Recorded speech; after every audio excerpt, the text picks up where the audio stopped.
Nakasaad ito sa RA number 4136, Section 23, na kailangan i-issue ang mga driver's license from student permit to driver's license doon sa mga deserving na aplikante. Ibig sabihin pala, Luis, kapag hindi ka deserving, hindi tayo mabibigyan ng driver's license. From student permit to driver's license. So ngayon, paano tayo magiging deserving? So mag-undergo tayo ng theoretical or seminar at practical driving examination para maging deserving tayo.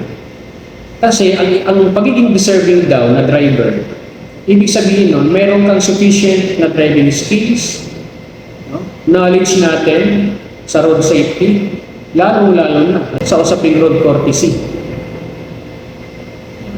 So kailangan natin maging deserving. Yan ay maliwanag na nakasaad sa RA number 4136, amended by RA number 10930.